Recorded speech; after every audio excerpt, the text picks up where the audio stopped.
Merci, merci de m'avoir donné la parole. Je suis absolument ravi de vous accueillir, professeur Pierre-Marie Biédot. Vous êtes un spécialiste du cerveau. Les recherches ont beaucoup avancé au cours des 20-30 dernières années et vous allez nous faire part de votre expérience avec un focus tout à fait particulier sur ce que les dernières découvertes sur le cerveau nous disent de la manière dont on apprend. Nous sommes une école, c'est un sujet qui nous intéresse et donc, sans plus tarder, je vais vous laisser la parole. Je laisse le soin aussi à tous nos auditeurs qui sont branchés ce soir. S'ils veulent poser des questions, n'hésitez pas. Et vous le faites sur le chat et je regarderai les questions au fur et à mesure. Et monsieur le professeur Liedo donc répondra à ces questions au fur et à mesure. L'idée, c'est que ce soit interactif et que ce soit relativement vivant. Donc, vous n'hésitez pas à poser vos questions dès que vous en avez. Et puis, je laisse la parole voilà, au professeur Liedo sur un sujet, le cerveau, ce grand inconnu qui nous gouverne. À vous. Eh bien, bonsoir à vous toutes et bonsoir à vous tous. Merci pour cette introduction, Monsieur Soulard, si élogieuse, que je vais faire le nécessaire pour être à la hauteur de cette introduction, de cette annonce. Il est vrai que partager avec vous ce modeste savoir que j'ai sur le fonctionnement du cerveau est, à mon avis, intéressant à double titre. D'abord, parce que ça peut satisfaire une certaine curiosité de comprendre les états d'avancement en matière de connaissance de cet objet si mystérieux qui nous a préoccupé pendant plusieurs milliers d'années, je dirais. Il y a toujours eu cette quête de comprendre où siégeait l'âme et comment fonctionnait cet organe si mystérieux. Puis deuxièmement, au travers de cette connaissance, on peut y voir dès aujourd'hui des outils pratiques pour que finalement les personnes autour de nous ne soient pas aussi démotivées que l'Institut Gallup, par exemple, qui fait des sondages et qui nous indique dans son dernier rapport récemment que dans les établissements scolaires, alors certainement pas le vôtre, par le programme que vous faites et toutes les activités périscolaires que vous offrez, mais quand on voit en tout cas en Europe que sur 10 scolaires, nous en avons 8 démotivés. On a à peu près les mêmes ratios en matière dans le monde de l'entrepreneuriat également. Eh bien, il est important de s'interroger sur l'écosystème que nous avons mis en place et qui finalement démotive les gens. Donc, qu'est-ce qui, au sein de notre cerveau, peut lui permettre de s'épanouir ou au contraire de se verrouiller? Eh bien, je crois que ça sera l'occasion d'échanger sur cet état des connaissances et puis également que faire de cette connaissance. Alors, comme il a été dit par Martin, je crois qu'il faut inviter tout le monde à questionner. J'aimerais que cette intervention soit pas une intervention magistrale, mais plutôt interactive, parce que tout le monde sait que dans le monde de la pédagogie, l'inclusion est probablement la première étape la plus importante et que l'apprenant retiendra d'autant plus il a les moyens d'être actif. Donc ne restez pas spectateurs derrière vos écrans, mais des acteurs en intervenant et en guidant un peu le déroulé de cette intervention. Alors, je vais partager l'écran et commencer euh, cette intervention. Donc, en vous rappelant que c'est un organe qui est resté relativement mystérieux et que la philosophie s'est emparée de cet organe très tôt au cours de l'histoire de l'humanité. Mais pendant très longtemps, cet organe a résisté à des approches scientifiques et donc on a eu beaucoup plus d'approches idéologiques et voire même des courants de pensée dans les sciences de la pédagogie comme dans d'autres aujourd'hui ne sont pas étayés par les découvertes scientifiques. Alors, quelles sont ces trois grandes découvertes, disons, depuis les dernières 10 ou 20 années passées, qui nous bousculent parce qu'elles nous interrogent sur l'essence même de ce qu'est l'humain? Première découverte, on découvre que l'humain se qualifie par l'incomplétude. Ce qui nous distingue des autres animaux, c'est de naître avec un cerveau qui est loin d'être fini, puisque si vous avez l'occasion de regarder un poulain, un veau naître, vous verrez qu'en quelques dizaines de minutes, cet animal est capable de se déplacer et de suivre la horde. Donc, il répond au darwinisme, à la sélection naturelle. La vitesse à laquelle il va pouvoir construire son cerveau in utero est importante et va lui donner des pouvoirs pour se développer et survivre. Nous avons choisi une autre stratégie. Je serais heureux de répondre à des questions si vous en avez. Mais l'humain se caractérise par la procrastination dans le développement de son cerveau. Ça veut dire que quand nous naissons, nous avons un cerveau qui n'est pas fini et que le propre de l'humain, c'est de continuer ce chantier en dehors de l'utérus, en dehors du placenta, c'est-à-dire lorsque nous allons être confrontés avec le monde qui nous entoure. Et ceci tout au long de notre vie. Tout au long de notre vie, jusqu'à 85 ans, 90 ans, ce cerveau n'aura de cesse que de vouloir s'ouvrir à l'information que nous pouvons trouver autour de nous. Et de cette information, notre cerveau pourra acquérir des nouvelles compétences. Donc, premier point, première découverte, le cerveau est informable et c'est parce qu'il est informable qu'il est déformable.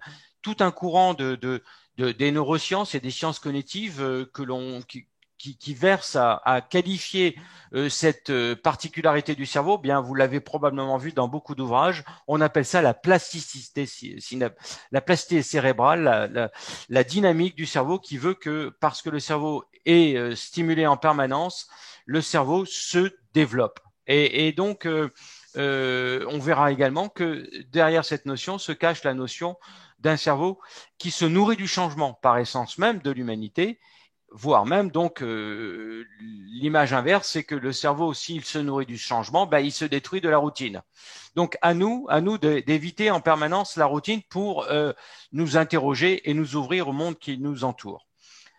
Deuxième découverte encore plus récente, parce que celle dont je vous parle est au tournant du XXIe siècle.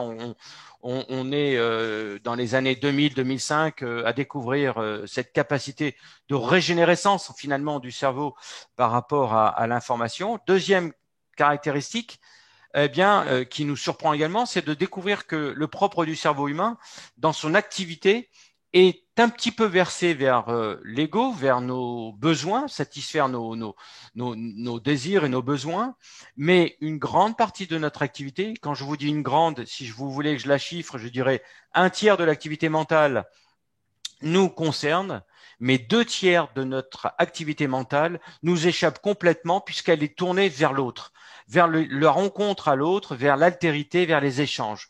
Et vous comprenez que c'est parce que nous avons cette capacité dans notre cerveau que la première condition a pu advenir et ne pas être un inconvénient. Je répète, parce que le cerveau d'un enfant qui naît est inachevé, ceci nous rend vulnérables, mais parce que nous sommes entourés d'adultes qui vont, au travers de leur cerveau, décrypter nos besoins, nos intentions, nos émotions en tant qu'enfants, ils vont pouvoir détourner leur comportement pour venir nous aider. Le care en anglais, le soin à l'autre. Vous voyez, donc l'empathie, la compassion, toutes ces dimensions-là, eh bien, peuvent se retrouver dans ce que je vais qualifier.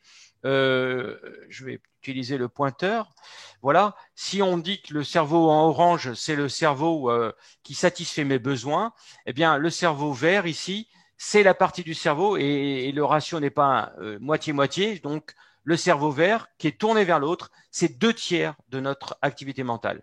Donc, considérez le cerveau humain comme une chambre d'écho de l'autre, ou l'altérité, ou la possibilité que les besoins de l'autre soient satisfaits au travers de mon comportement. Et troisième et dernière Alors, découverte également. je Oui, peux me pardon. permettre, Oui, donc, bien sûr. j'ai déjà on va dire, deux questions.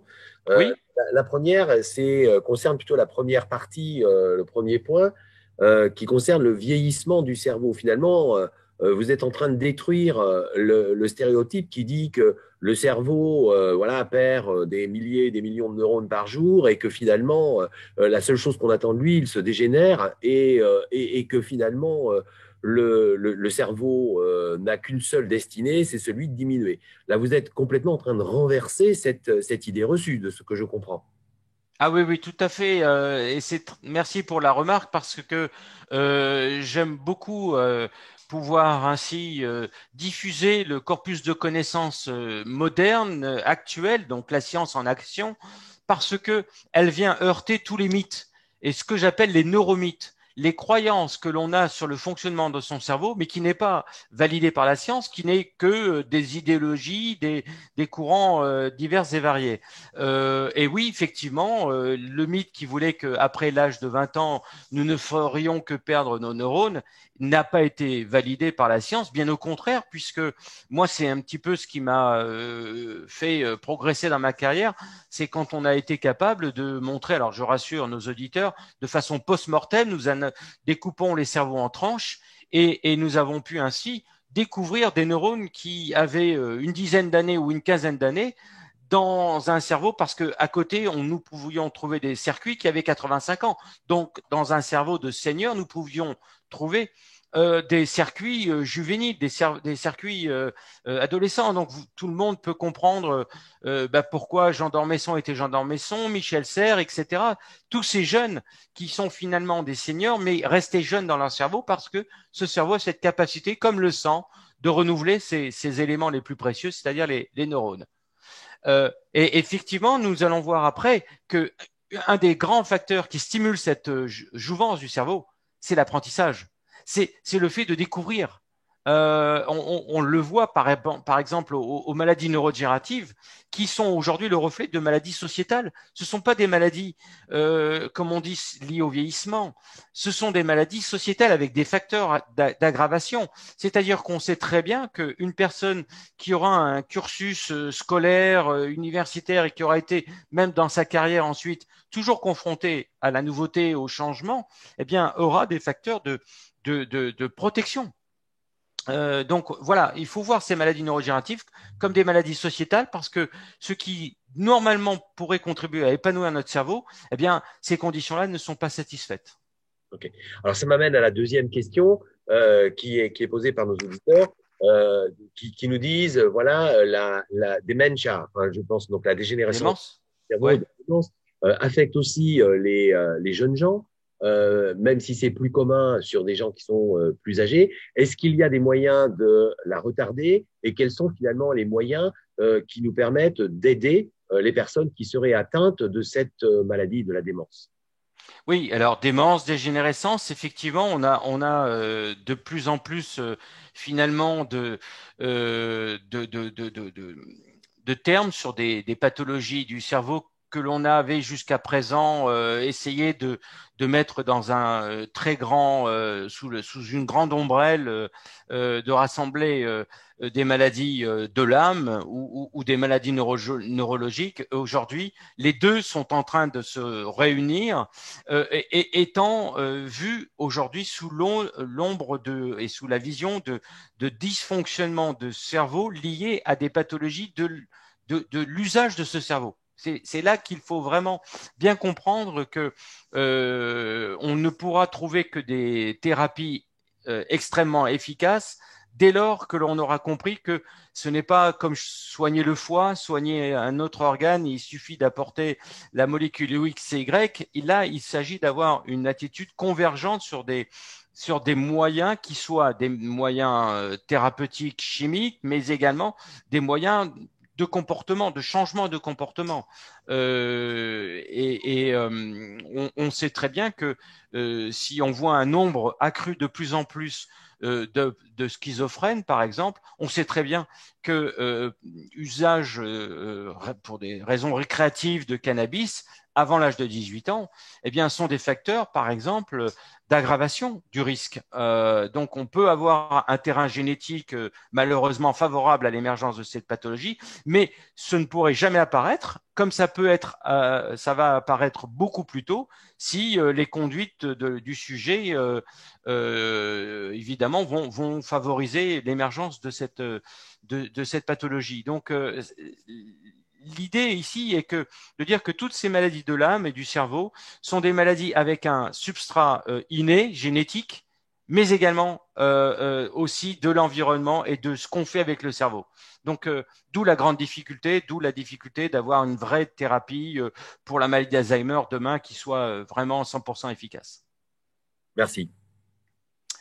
Alors, sinon on revient aux trois grandes découvertes, jusqu'à présent, pour résumer, le cerveau humain se distingue de tous les cerveaux par son incomplétude, qu'il va chercher à acquérir par sa démarche d'ouverture vers le monde qui nous entoure. Je saisis l'information et je l'introduis dans mon cerveau, parce que Dieu ou la nature n'a pas mis tout le logiciel, alors j'ai un bel ordinateur, mais il peut pas fonctionner parce que il n'a pas de logiciel. Donc c'est à moi d'avoir cette démarche d'ouverture vers l'extérieur, d'où les termes de apprendre et comprendre. On voit bien qu'il y a une notion de saisir une information et de l'introduire dans le cerveau. Deuxièmement, nous avons dit que ça va pouvoir se faire et que l'humanité a réussi à coloniser la planète et aujourd'hui la Lune et bientôt Mars, parce que il y a une deuxième caractéristique du cerveau humain, c'est l'entraide, c'est la collaboration, c'est d'avoir inventé ce qu'on appelle la symbiose mutualiste. Tu me donnes, je te donne. Et donc, tu es vulnérable, tu viens de naître, eh bien, je me porte vers toi. Et toute notre vie, on va avoir ce besoin d'échange à l'autre. On sait très bien, par exemple, puisqu'on parlait tout à l'heure de maladies neurodégénératives, qu'un facteur d'aggravation, c'est l'isolement. Et c'est notamment le phénomène paradoxal qui fait que toute personne atteinte d'une maladie neurodégénérative comme la maladie d'Alzheimer voit son espérance de vie, ça va surprendre probablement tout le monde, de 84 ans en Europe, alors que, ou en France, 84 ans, alors que l'espérance de vie est de 80 ans. Quand on est atteint de la maladie d'Alzheimer, on a un bonus de 4 années. Pourquoi? Parce qu'on est entouré. Alors que pour les aidants qui vont s'investir énormément et donc se désocialiser, eh bien, c'est 4 années de moins. C'est comme si c'était un transfert que l'on fait au travers de ce cerveau qui est en relation ou au contraire en train de se déconnecter aux autres. Voilà. Donc ça, c'est ma deuxième caractéristique. Et la troisième, Vous pouvez oui. remettre l'écran, monsieur? Alors voilà, je vais y arriver sur la troisième et mettre la diapositive pour cette troisième caractéristique. C'est la notion de cerveau désirant. C'est-à-dire que je rappellerai à tous nos auditeurs et internautes que la raison d'être d'un cerveau, c'est d'agir, c'est l'action. Que comme tous les animaux, nous sommes capables d'agir basé sur l'apprentissage. D'où le rôle des enseignants, et des mentors, des ouvrages qu'on va lire, des TEDx et conférences qu'on va suivre, etc. Donc, d'acquérir de l'information, et puis au moment où c'est intéressant, de ressaisir et ressurgir cette information dans notre cerveau et l'utiliser. Donc, la mémoire impacte sur nos comportements dans le présent, évidemment. Deuxième dimension, c'est je peux agir sur le présent en direct, c'est-à-dire que je vais être capable, quand j'ai 4 options à prendre l'option B parce que c'est l'option qui va me rapporter le plus de plaisir possible. Donc, le monde du présentiel, c'est le monde des émotions, le monde des émois.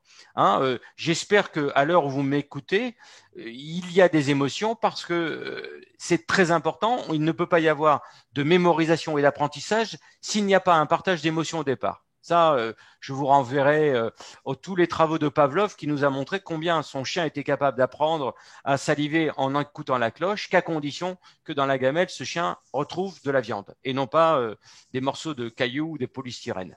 Donc, les notions dans le présent, lorsque nous agissons, c'est la seule et unique, le seul et unique vecteur, disons, c'est le plaisir.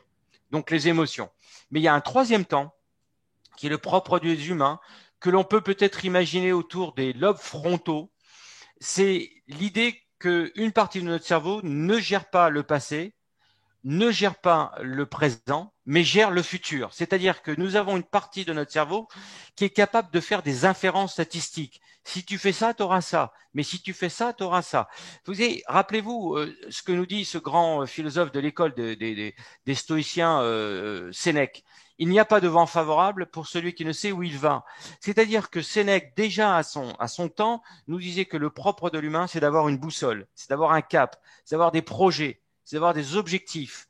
Et c'est ce qu'on va appeler du désir. C'est ça le désir. Hein, désir, désirare, c'est l'étoile qui brille, qui est loin. Donc c'est ça l'idée, c'est que l'humain, donc je résume les trois grandes découvertes qui bousculent ce qu'est vraiment d'unique chez l'humain, un être incomplet qui aura besoin d'informations de l'extérieur pour développer des compétences qu'il a dans son cerveau. Et rien n'est finalement inné, tout va être quasiment acquis dans notre comportement. On estime entre 10 et 15% le répertoire de nos comportements innés, figés par nos gènes, et le reste va être acquis. Deuxième grande découverte, eh bien, c'est de se rendre compte que c'est par la relation à l'autre que nous avons cette grande faculté à dessiner de nouvelles capacités dans notre cerveau. Et troisièmement, eh bien, c'est parce que nous sommes capables de nous configurer un futur souhaitable, c'est ce que j'ai appelé le désir, que nous allons être capables de pouvoir inscrire nos plaisirs. Tout plaisir inscrit dans un désir qui a été configuré, identifié, sera un désir qui permettra l'épanouissement du sujet. En revanche, lorsque le désir n'est pas là, j'ai pas de projet, mais que je vis toujours le plaisir, alors je peux avoir des conduites qui font que mon libre arbitre disparaîtra et on va qualifier ça des conduites compulsives, voire addiction, perte du libre arbitre, etc. Donc c'est très important d'imaginer que en permanence, quand nous sommes dans les échanges d'informations, que plaisir soit au rendez-vous, mais que le projet aussi ait été bien identifié. Alors, je me permets Oui. de poser une question à un internaute qui vient, qui revient sur la question de l'intelligence. L'intelligence qui se développe et donc dans ces conditions, selon vous, l'intelligence, est-ce qu'elle est génétique ou est-ce qu'elle est en développement? Alors, je ne serai pas pour le tout développement et la part du génétique faible ou la part du génétique forte et le développement faible. Il s'agit là de courants politiques et idéologiques qui n'ont pas lieu d'être débattus parce qu'aujourd'hui, je dirais que la dimension innée et acquise n'existe pas. Ça a été une espèce de vision, une espèce de dialectique ou une vision dichotomique qui ne correspond pas à la réalité. C'est comme si pour calculer la surface d'un rectangle, je devais définir qui est plus important, la longueur ou la largeur. Les deux, c'est le produit des deux qui va me donner la calcul d'une surface. Eh bien, ici, si je dois dire très court, de façon très succincte, le rôle de l'inné et de l'acquis dans l'apprentissage, je dirais qu'on est programmé génétiquement, mais pour apprendre. Voilà. Ça veut dire que certains vont apprendre plus vite que d'autres. Et que là, on n'a rien à faire. Ça, il y a un acquis génétique. Mais que quand je dis qu'on est programmé génétiquement pour apprendre, ça veut dire que de toute façon, même si j'ai l'héritage génétique avec des facultés pour apprendre, encore faut-il retrouver toutes ces conditions permissives qui vont me permettre d'apprendre. De même que je peux avoir des difficultés à apprendre, mais si on va me donner le temps, on y arrivera, quoi qu'il en soit. Voilà. Donc, on est programmé génétiquement pour apprendre. Après, la question ici qui est sous-jacente, c'est la question de l'intelligence. Qu'est-ce qu'est la définition de l'intelligence? Mettons ça à plat. Je pense que la plus belle définition de l'intelligence nous vient de philosophes comme Nietzsche qui nous disent que l'intelligence, c'est le pouvoir, les pouvoirs, les facultés mentales que nous allons mobiliser pour faire face à l'incertitude. Voilà. Après, je pense que les travaux des sciences cognitives ont depuis longtemps balayé l'idée d'une intelligence unique et unique. Donc, cette idée que le QI, c'est vrai, c'est arrivé avec Alfred Binet, l'idée d'une troisième république, l'idée de pouvoir d'inventer un thermomètre qui me donne finalement une valeur objective, quantifiable, répétitive que je pourrais faire au sein d'une classe, avec l'idée que je puisse comme ça décider qu'il y aura des classes qui pourront répondre aux besoins de la société. Donc le QI était très intéressant et mesure donc les aptitudes logico-mathématiques d'un sujet. Maintenant, on a ce qu'on appelle l'effet Flynn depuis 2015. Le QI diminue. Sommes-nous en train de devenir plus bêtes? Non, certainement pas. Le QI diminue parce qu'il y a d'autres formes d'intelligence qui sont sollicitées par l'usage du digital et que dans la mesure du QI, on a une dimension de mesure de ce qu'on appelle la mémoire de travail. Eh bien, cette mémoire de travail est en train de diminuer aujourd'hui parce que une partie de ma mémoire de travail repose dans ces objets qui m'entourent. Donc, l'intelligence est multiple. On a 8 formes, 9 formes d'intelligence et que chacun doit savoir où est sa plus grande force pour acquérir l'information par ce biais-là, par ce canal où son intelligence est la plus forte. Mais on ne peut pas niveler les individus au travers d'une valeur moyenne, bien que l'intelligence générale est souvent le corrélat de l'intelligence du QI, du quotient intellectuel, mais il y a d'autres formes d'intelligence et je suis certain qu'on aura peut-être l'occasion d'en parler. Est-ce que vous voulez que j'avance un peu plus sur cette notion d'intelligence ou qu'on aille plus loin? On n'entend pas. Non, je pense que vous avez très bien répondu sur la question de l'intelligence et la comparaison que vous avez prise est très parlante. Je pense qu'on peut continuer. D'accord. Alors, je reprends la main sur le partage. Et donc, ici, ce que j'aimerais qu'on puisse voir rapidement, c'est, ayant vu ces trois caractéristiques du cerveau immature en permanence, du cerveau qui collabore et du cerveau qui est capable de se projeter, eh bien, c'est de reprendre finalement ces caractéristiques au travers de ce que l'on vit en permanence et notamment dans tous les établissements et notamment le vôtre. C'est cette idée que il y a un enchaînement d'événements. Le premier, lorsque je vais capter l'information, eh bien ici, quel est le garde-barrière, si vous voulez, qu'est-ce qui va permettre que je puisse prendre l'information avec une aisance plus grande que certains?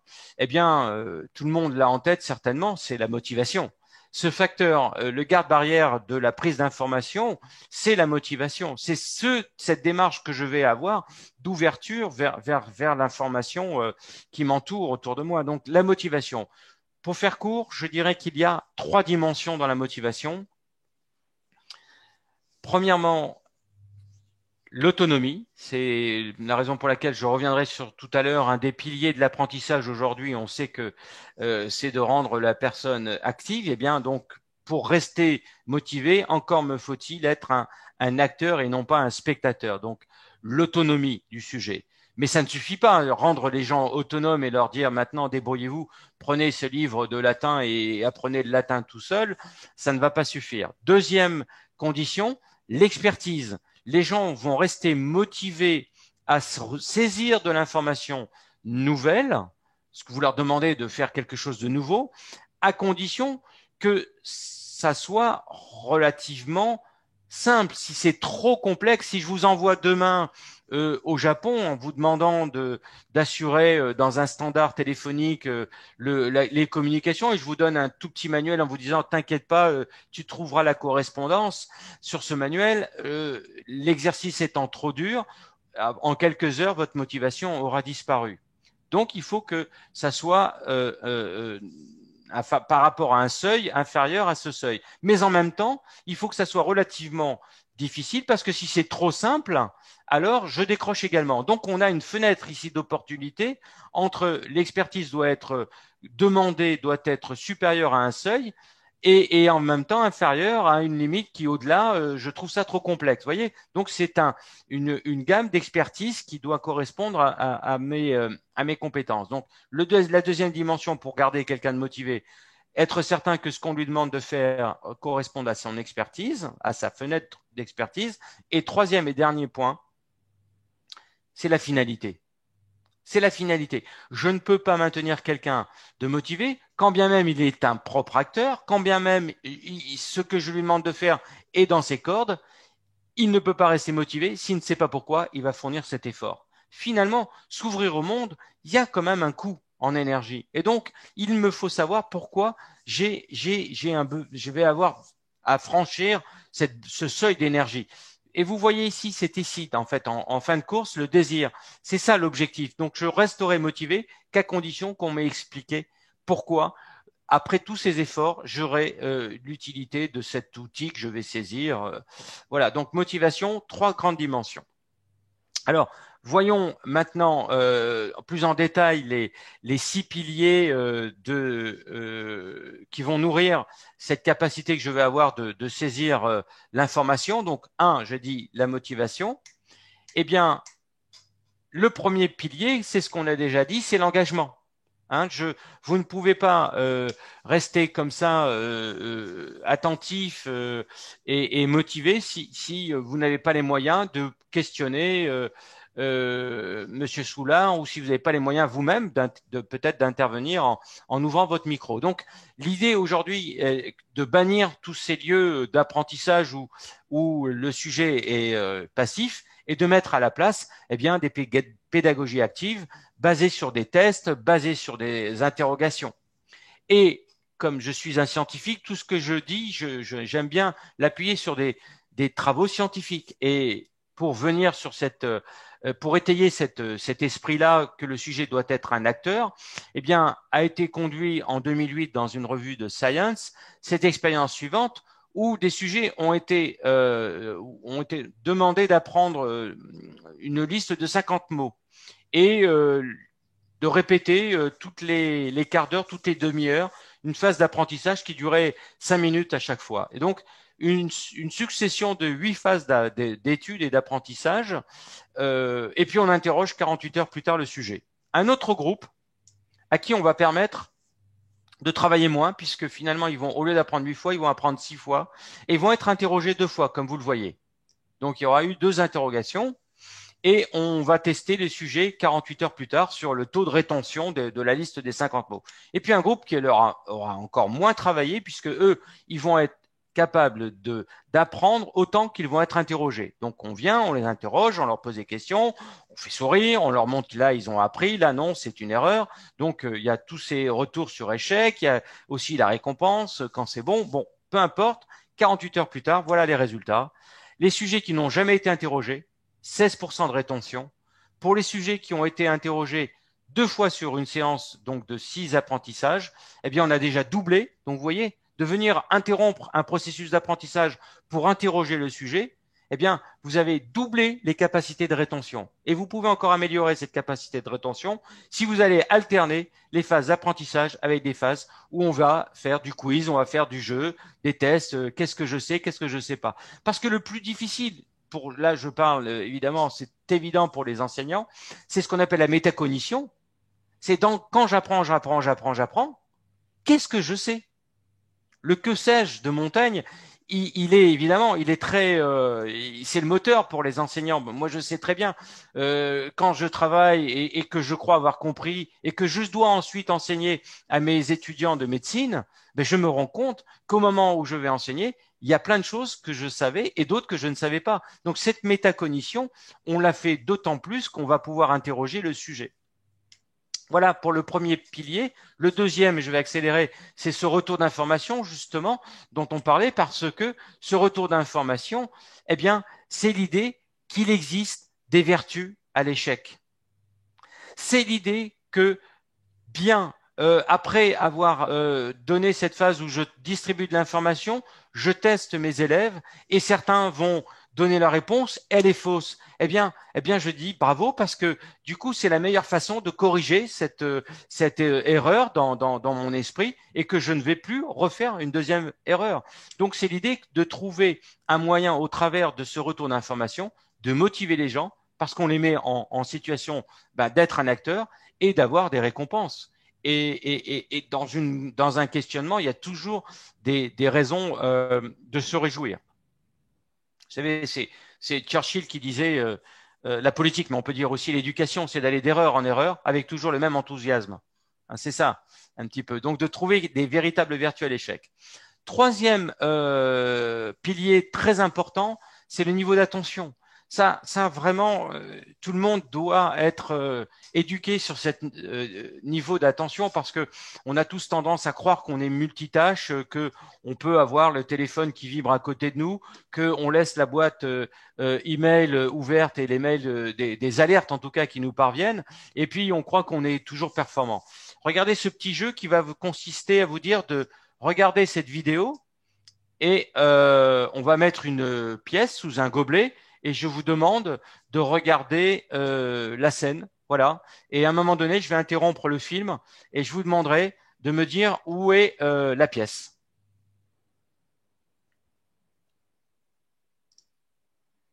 Alors, je continue, pardon. Voilà.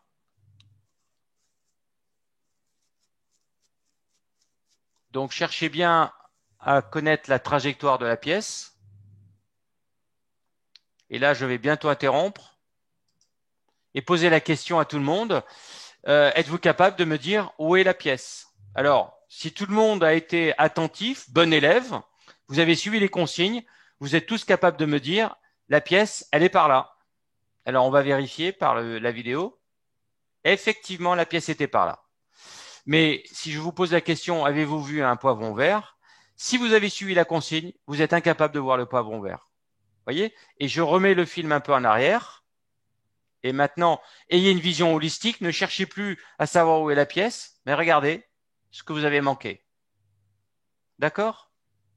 Voilà.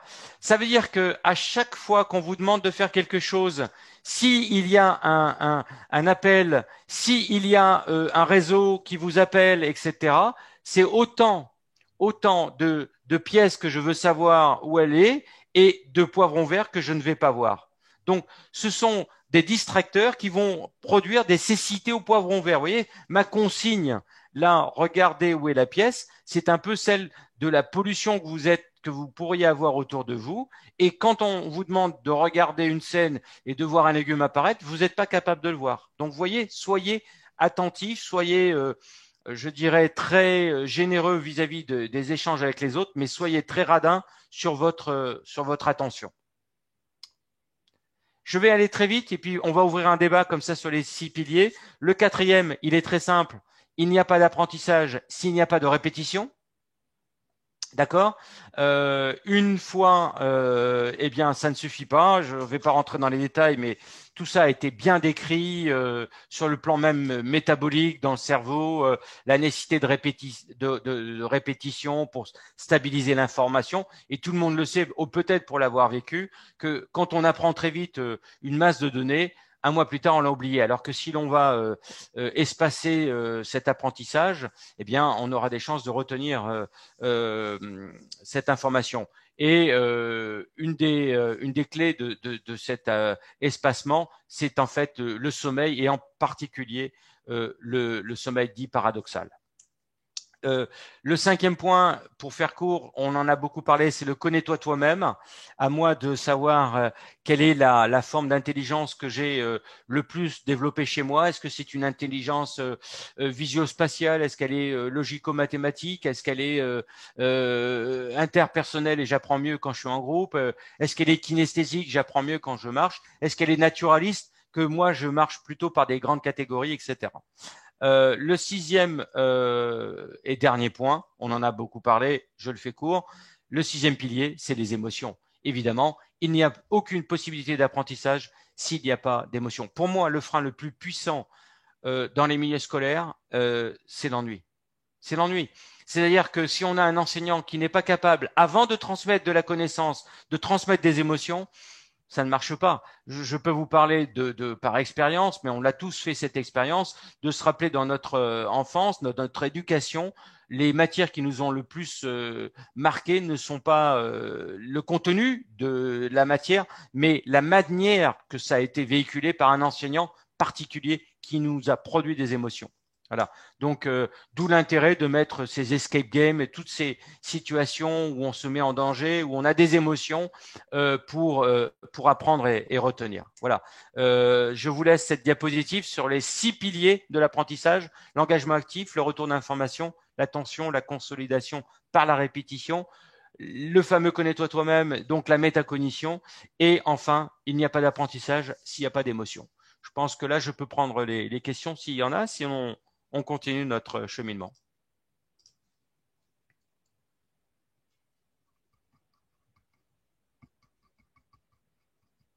Je n'entends pas. Voilà. J'ai une question effectivement qui est typique de questions que se peuvent se poser les enseignants. Le lien entre entre motivation et maturation d'une région de l'amygdale existe-t-il et rend-il ainsi nos efforts d'enseignants limités par la physiologie des cerveaux de nos élèves? Voilà, c'est très technique et je répondrai de façon très technique aussi. Euh, les capacités de motivation et en fait ce qui va en découler, c'est l'attention, eh bien, ne sont pas dépendants de structures qui gèrent nos émotions, la peur notamment, l'amygdale, rien à voir, mais c'est les contrôles que va recevoir l'amygdale, qui eux sont évidemment en pleine maturation au cours du temps.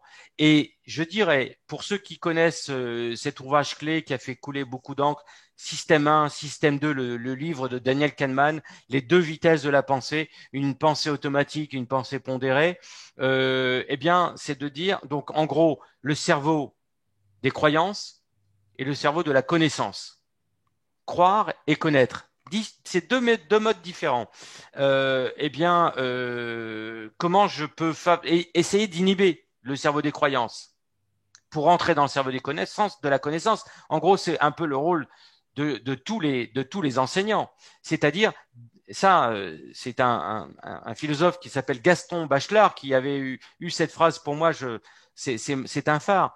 Il faut apprendre à penser contre son cerveau. Voilà, c'est très beau ça. Il faut apprendre à penser contre son cerveau. Si je m'endors avec un ami sur une plage et que le matin nous sommes réveillés par le soleil, je pourrais dire à mon ami, tiens, le soleil se lève. Mais si j'apprends à penser contre mon cerveau, je vais me rappeler quelques expériences de pensée qui pourraient me permettre de montrer que c'est pas le soleil ou c'est la Terre qui tourne, ou me rappeler le cheminement, l'épistémologie, l'histoire des sciences qui a montré que effectivement il y a eu des moments clés où on a pu démontrer que c'était une illusion que le cerveau se lève, que le soleil se lève. Donc cerveau automatique, cerveau pondéré. Et pour revenir à la question sur l'attention, c'est l'idée qu'il existe un troisième système que tous les enseignants devraient connaître parce que c'est là où ils doivent travailler aujourd'hui, parce que finalement, c'est un petit peu leur métier, c'est un petit peu de donner de la connaissance, mais c'est beaucoup d'apprendre à apprendre. C'est ça aujourd'hui qui est important. Vous savez qu'il y a une obsolescence de la connaissance qui a permis à des études de McKinsey de faire un rapport montrant que tout élève, un élève qui sort des grandes écoles d'ingénieurs par exemple, 2 ans après la sortie de son établissement, son niveau de connaissance est obsolète. Donc ça nous oblige à imaginer que aujourd'hui le lieu de l'apprentissage, c'est plutôt l'apprentissage à apprendre. Donc je reviens sur cette idée par rapport à l'amygdale. Maintenant, c'est qu'en fait il existe des systèmes d'inhibition dans notre cerveau et que le rôle de l'éducation, c'est de favoriser ces systèmes d'inhibition qui font que intuitivement j'ai envie de dire le soleil se lève, mais je vais dire non, c'est pas le soleil. Donc je vais penser contre mon cerveau et je vais faire appel ici à Descartes et son fameux scepticisme. Voilà. Donc c'est très important de penser. C'est pas l'amygdale, mais c'est les lobes le cortex orbitofrontal qui fournit cette inhibition aux autres systèmes. Merci. Ah, j'ai une autre question. Ces piliers que vous avez exposés tout à l'heure, les 6 piliers, sont-ils démontrés à l'âge adulte ou s'agit-il uniquement, porte-t-il uniquement sur les ados? Alors, totalement, hein, ce sont des piliers qui traversent les générations, hein, bien sûr. Je parle là des mécanismes fondamentaux du cerveau et même s'il existe une dynamique du cerveau, quel que soit l'âge, transgénérationnel. D'accord. Comment peut-on apprendre, comment peut-on amener les élèves à prendre conscience, voire connaître leur manière d'apprendre et les amener à une métacognition? Ah ben ça, c'est tout l'enjeu, effectivement, hein, des nouvelles techniques de pédagogie. Et la meilleure façon, comme j'ai voulu le dire tout à l'heure, de la métacognition, c'est que lorsqu'on se retrouve obligé de communiquer ce que je sais. Parce que au moment où je vais communiquer ce que je sais, il y a comme dans notre cerveau un vérificateur et qui montre il peut y avoir un hiatus entre ce que je croyais savoir et ce que je sais réellement. Donc c'est notamment inciter des groupes de travail après 30 minutes d'avoir diffusé de l'information, de demander à des élèves de se regrouper et puis de décider qu'il y aura un porte-parole qui va restituer l'activité du groupe. Parce que c'est dans ce moment-là où le groupe qui va travailler ensemble et qui va être obligé à dire, tiens, voilà, la personne, voilà ce que je sais, voilà ce que j'ai compris, finalement, va rendre conscient un contenu qui était inconscient. Voilà. Et donc, l'art de la métacognition, c'est de rendre conscient des contenus inconscients. Et l'art verbal, c'est une manière. Il y a aussi l'approche d'écriture. Le but des journaux intimes qu'on demande quand on est psychiatre à un enfant qui a un mal-être, c'est par l'écriture, il révèle consciemment ses contenus inconscients. Donc, que l'on fasse ça par l'écriture, hein, sous forme de résumé, ou que l'on fasse ça sous forme de communication, on a ici des moyens de savoir juger ce qui est connu et ce qui était de l'ordre de la croyance. Alors, j'ai une question qui, je pense, intéresse beaucoup la communauté et qui interroge beaucoup la société en ce moment autour de l'écran et de l'apprentissage. Est-ce que vous pensez qu'il est positif, négatif de fréquenter les écrans et en particulier, est-ce que c'est bon pour la motivation, l'engagement actif, le retour d'informations, etc. Ah oui, oui, absolument. Mais je pense que vous voyez ce qu'on fait aujourd'hui par le truchement des écrans, c'est quand même on est capable d'échanger. J'ai accès à vos connaissances et à vos questionnements. On peut échanger. Donc je suis non pas parce que j'ai eu la chance quand j'étais à Normal Sup d'avoir eu comme mentor un professeur émérite qui s'appelle Michel Serres et qui m'avait incité à justement imaginer cette idée que le cerveau se nourrissait du changement et notamment que le digital n'était pas forcément un poison. Mais c'est comme tous les outils que l'on a inventés. Le couteau nous sert à couper la viande, mais peut nous servir aussi à tuer une personne. Donc l'écran en soi n'est pas un inconvénient. On sait très bien que par exemple, on peut augmenter sa capacité à réagir, à comprendre, à avoir accès à de la connaissance que d'autres auraient eu accès parce que ils sont dans une famille un peu privilégiée, qu'il y a Encyclopédia Britannica sur les étagères, alors qu'aujourd'hui on a une question, on peut aller trouver la réponse sur Wikipédia qui a probablement moins d'erreurs aujourd'hui qu'une encyclopédie imprimée.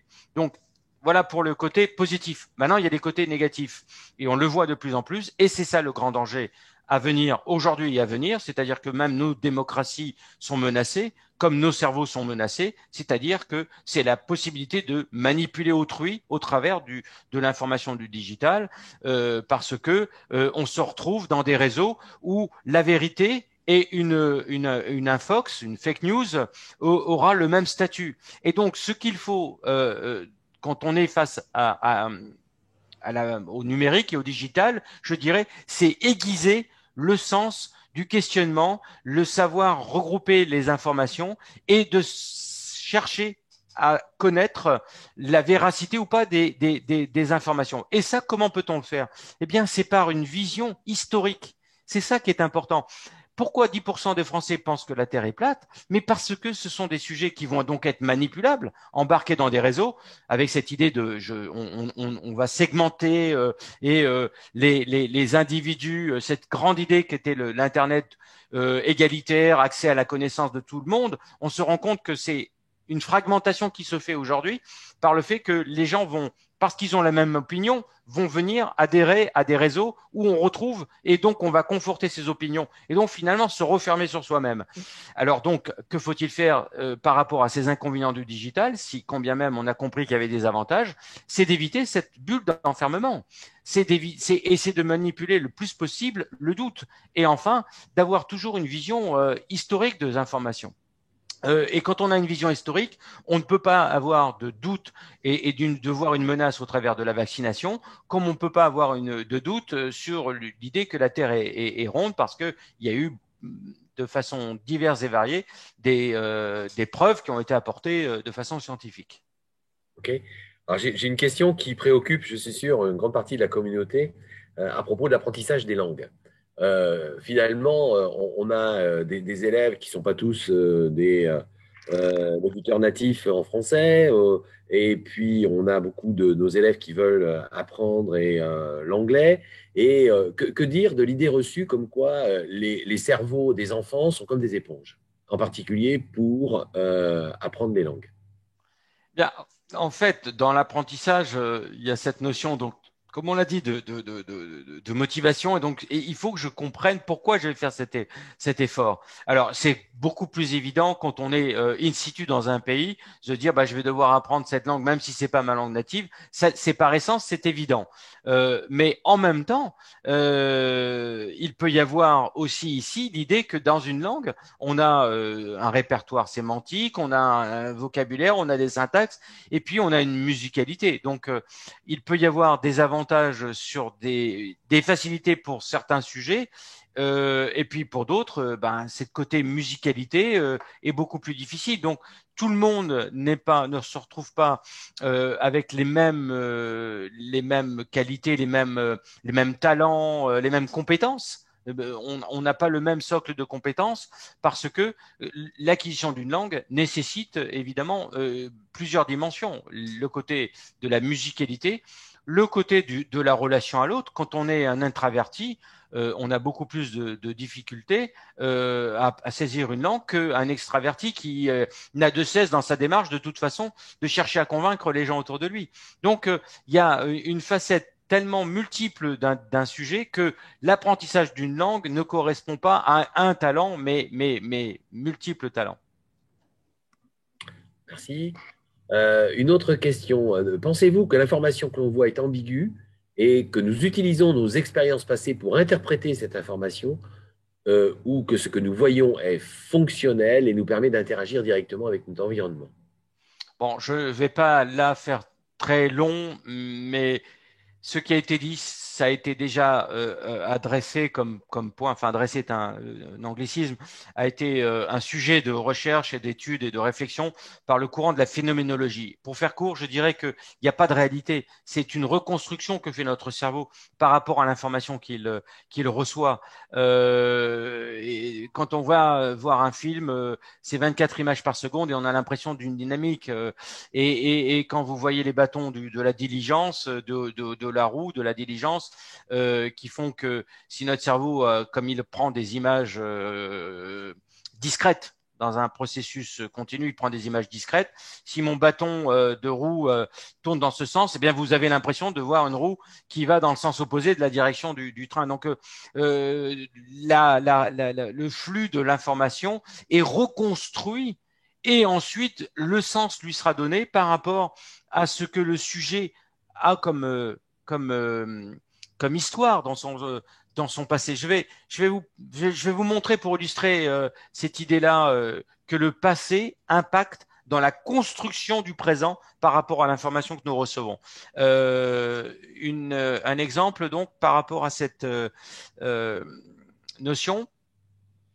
Voilà, je vous demande de garder à l'esprit les 3 derniers chiffres de votre numéro de téléphone portable. Voilà, essayez de vous rappeler les 3 derniers chiffres. Bien.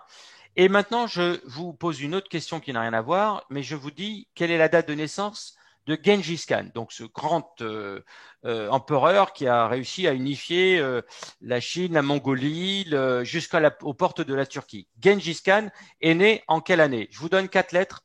L'une et uniquement une seule est associée avec la date de naissance de Gengis Khan. S'agit-il de la lettre A? S'agit-il de B, C ou D? Alors, si on sait, on sait, donc il n'y a pas de piège. Mais si on ne sait pas, et quand on fait ces tests-là, nous, on a des caméras qui permettent de voir les mouvements oculaires, et on voit que tous les sujets se focalisent sur B, et quand on attend quelques secondes, la date de naissance de Gengis Khan proposée est 843 dans 85% des sujets qui ne savent pas. Eh bien, pourquoi B surgit et comme réponse possible, c'est que je vous ai demandé de manipuler 3 chiffres au préalable. Vous voyez donc comment notre information présente, quand je l'analyse, n'est jamais très loin d'une manipulation du passé. Et là, notamment, le fait d'avoir manipulé 3 chiffres impacte sur la décision que je dois prendre quand je ne la sais pas. Hein. Merci. J'ai une autre question. Vous soulevez l'importance des préfrontaux, mais cette partie est peu développée chez les élèves. Comment résout-on ce problème?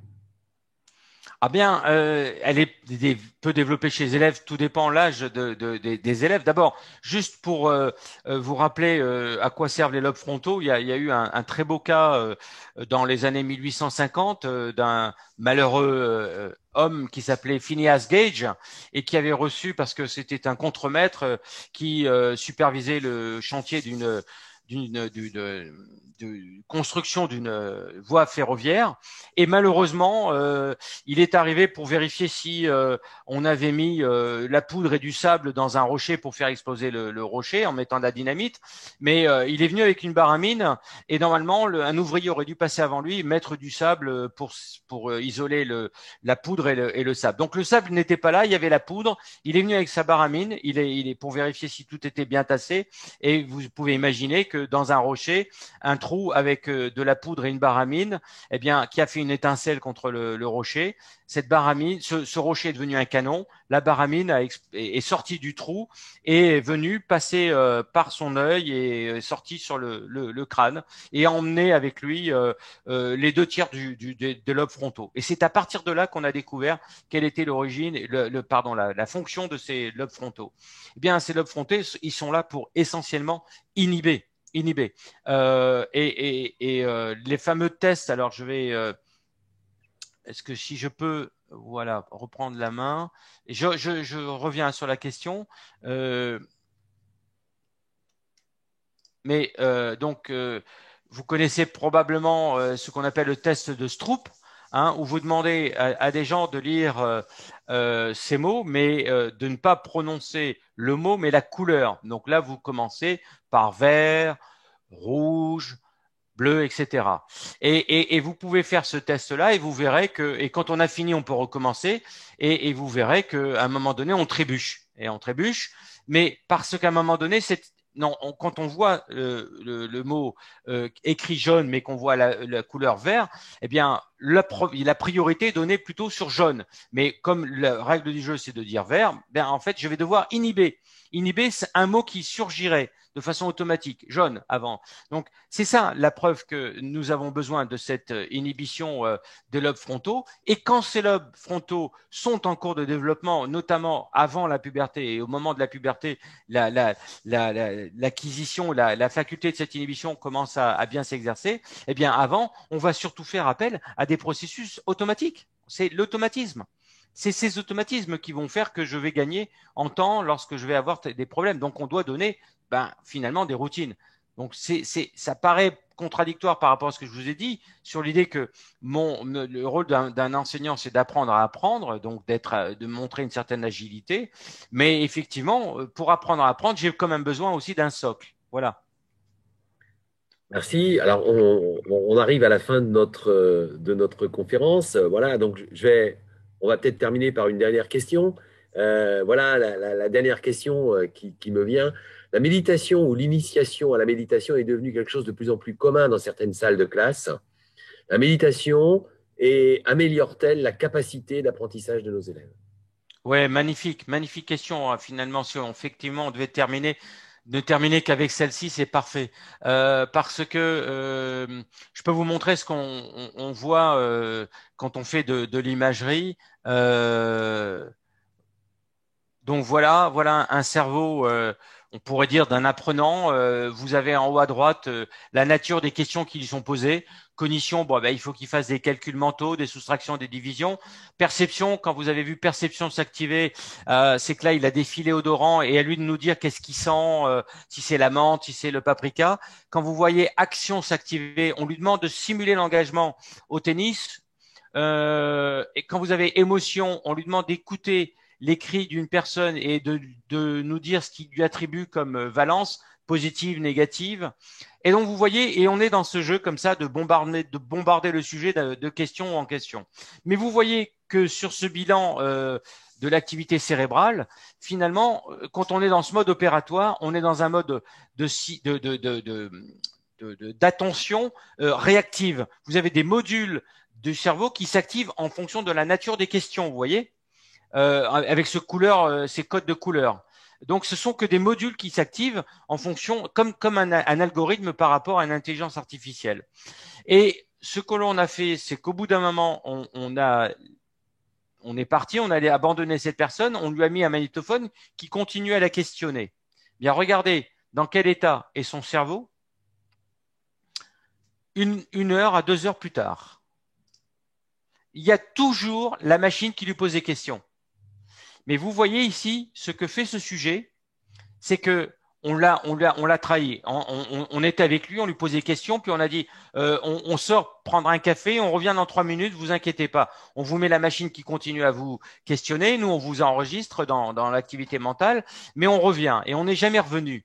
Que ce qui s'est passé donc? Cette personne nous a attendu, elle nous a attendu, elle a trouvé que c'était un monde kafkaïen parce que d'abord nous on l'a trahi, deuxièmement cette machine qui lui pose des questions mais qui ne lui donne pas les réponses quand elle ne sait pas, c'est complètement absurde. Donc que fait cette personne? Eh bien elle s'enferme dans une bulle. Elle est dans la machine mais elle n'écoute plus la machine, le magnétophone qui la bombarde de questions. Et dès lors qu'elle est dans cette phase non plus d'une attention réactive mais d'une attention introspective, elle est en fait connectée maintenant à elle-même, alors vous avez un cerveau qui bouillonne. Ce cerveau qui bouillonne, c'est le cerveau qui trouve les questions qui lui avaient été préalablement posées et dont cette personne n'avait pas trouvé les réponses. Donc vous voyez combien il y a ici un pouvoir de compréhension et d'analyse et voire d'innovation, parce qu'ici on a un cerveau qui bouillonne complètement. Toutes les aires du cerveau sont activées de façon synchrone. Donc vous avez une pensée globale, alors que là, devant un enfant à qui vous envoyez des informations en permanence, vous avez une pensée locale. Donc, il mieux vaut la pensée globale. Et dans quelles conditions? Eh bien, ici, vous avez la personne qui s'est ennuyée, qui s'est enfermée dans sa bulle. Les méthodes méditatives, les méthodes qui nous permettent de développer cette écoute de soi-même vont favoriser l'émergence de ce type de pensée. C'est pour ça que j'aime bien cette phrase de Poincaré qui nous dit « Je trouve quand je ne cherche plus ». Eh bien, ces approches-là sont des approches qui vont permettre à ce cerveau de trouver toute la puissance qu'il a et qui n'est pas toujours épanoui par ce que nous sommes bombardés d'informations. Bon, bah, effectivement, c'est une excellente conclusion. Le cerveau a besoin de repos, il a besoin de détente et c'est là aussi qu'il apprend. Merci beaucoup voilà, pour votre intervention. Je pense que, vu le nombre de questions, elle a suscité un intérêt vif. Donc, vraiment, professeur Liéno, je vous remercie beaucoup et bon, j'espère que c'est pas la dernière fois qu'on se retrouve avec l'IFS. En tout cas, je tiens à vous remercier chaleureusement pour votre intervention. Merci beaucoup et merci à tous ceux qui ont suivi cette conférence.